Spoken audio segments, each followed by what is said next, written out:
नमस्कार दोस्तों, बीपीएससी का हम लोग कर रहे हैं बिहार स्टेट स्पेशल जी के पीवाईक्यू जो कि एग्ज़ाम में बार बार रिपीट होते हैं। ये उसका नेक्स्ट लेक्चर है। प्लेलिस्ट पूरी बनी हुई है, अगर आपने नहीं देखें तो प्लीज़ इसको कंटिन्यू फॉलो करिए, आपके एग्ज़ाम में काफ़ी ज़्यादा हेल्प कर सकते हैं ये। बाकी अधिक जानकारी के लिए नंबरों पे कांटेक्ट कर सकते हैं हमारे पेड ग्रुप से जुड़ने के लिए। कंप्लीट तैयारी, प्री मेंस स्टडी मटेरियल उतना जितना सिलेक्शन के लिए ज़रूरी है, सिलेक्शन वाली तैयारी आप हमसे जुड़ के कर सकते हैं दोस्तों। तो 91 से आज अपना लेक्चर शुरू होगा। कह रहा बिहार का शोक किस नदी को कहा जाता है? Which river is known as sorrow of Bihar?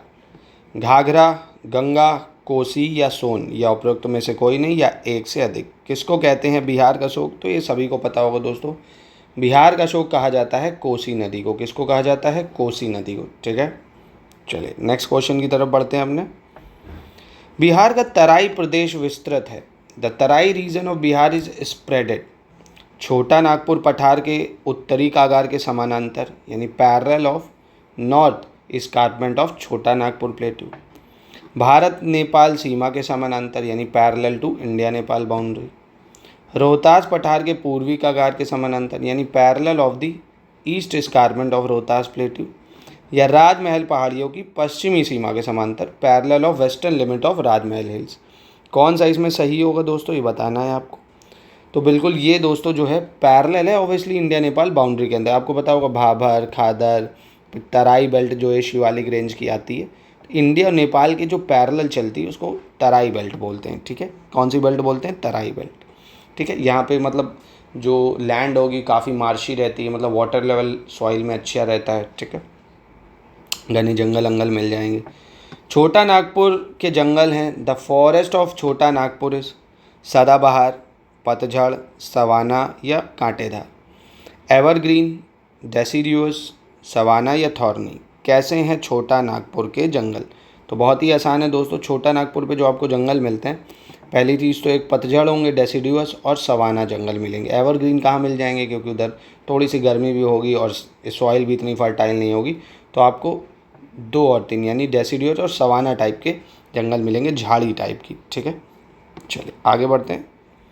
Bihar में लौह अयस्क निकाला जाता है। In Bihar iron ore is extracted from. कहाँ से? लोहरदग्गा ज़िले से, दुमका ज़िले से, धनबाद ज़िले से या सिंहभूम से। कहाँ से निकालते हैं दोस्तों लौह अयस्क या आयरन ओर? बिहार से। तो ये हम निकालते हैं सिंहभूम डिस्ट्रिक्ट से दोस्तों। आयरन की सबसे ज़्यादा जो आपको माइंस मिलेंगी, ओर्स मिलेंगी, वो सिंहभूम डिस्ट्रिक्ट से मिलेंगी। ठीक है, 95 देखते हैं। छोटा नागपुर पठार की मुख्य फसल कौन सी है? What is the main crop of Chota Nagpur plateau? Rice, मेज़, पल्स या वीट। चावल, मक्का, दलहन या गेहूँ। ठीक है, इसकी मुख्य फसल कौन सी है दोस्तों? तो देखिए छोटा नागपुर प्लेट्यू की जो मेन क्रॉप है वो सिर्फ और सिर्फ राइस है। यहाँ पे सिर्फ और सिर्फ क्या होता है? राइस होता है। ठीक है, सिर्फ और सिर्फ राइस होगा, बाकी मेज़, पल्स, वीट ये सब नहीं हो पाता। मुख्य फसल चावल है। चल, होता है तो कम मात्रा में होता है। बिहार में जूट उद्योग का बेल्ट है। In Bihar the belt of jute industry, मतलब किस रीजन में बिहार के सबसे ज़्यादा जूट उगाया जाता है? North west plain of Bihar, यानी उत्तर पश्चिम बिहार के मैदान में। North east plain of Bihar, यानी उत्तर पूर्व बिहार के मैदान में। Central south plain of Bihar, यानी बिहार के मध्य दक्षिण मैदान में। और दामोदर रिवर वैली, यानी दामोदर नदी घाटी में। कहाँ पे उगाया जाता है दोस्तों ये? तो ये आपको पता होगा दोस्तों, नॉर्थ ईस्ट प्लेन जो है बिहार का या उत्तर पूर्व बिहार, वहाँ पे सबसे ज़्यादा जूट उगाया जाता है। ठीक है, जहाँ से बंगाल का भी थोड़ा टच मिल जाता है। तो यानी 2 ऑप्शन होना चाहिए, इसको याद रखिएगा, पूछ सकता है फिर आपसे उत्तर पूर्व बिहार का मैदान। ठीक है, चलिए बिहार राज्य का कुल भौगोलिक क्षेत्रफल कितना है? The total geographical area of Bihar state 94,200 वर्ग किलोमीटर, 94,316 वर्ग किलोमीटर, 94,163 वर्ग किलोमीटर या 94,526 वर्ग किलोमीटर।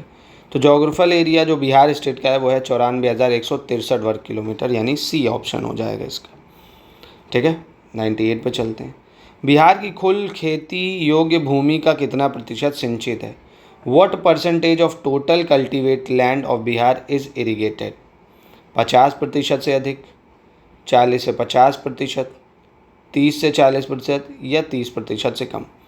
बिहार की कुल खेती योग्य भूमि का कितना प्रतिशत सिंचित है ये बताना है। ठीक है, तो देखिए दोस्तों 30 से 40% जो है ये सिंचित है, 30 से 40% कुल खेती का जो है ये सिंचित है, यानी आपका कल्टीवेटेड लैंड जो है वो इरीगेटेड है, 30 से 40%। ठीक है, इसको याद रखना। बिहार में कौन से महत्वपूर्ण वित्तीय संस्थान औद्योगिक वित्तीय सहायता प्रदान करते हैं? In Bihar which important financial institution is providing industrial financial help?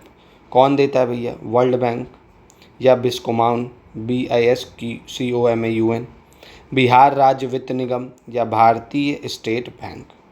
कौन देता है दोस्तों वित्तीय सहायता? दोस्तों तो बिहार राज्य की जो वित्त निगम है या बिहार स्टेट फाइनेंस कॉरपोरेशन ये देता है आपका। ठीक है, सबसे ज़्यादा। दोस्तों इसका फुल फॉर्म क्या आपको पता है? बता सकते हो, काफ़ी न्यूज़ में बना रहता है, अगर पता हो तो बताइए कमेंट में। जयप्रकाश नारायण किस संदर्भ में राष्ट्रीय नेता के रूप में पहचाने जाते हैं? In which context Jayaprakash Narayan recognise as a national leader?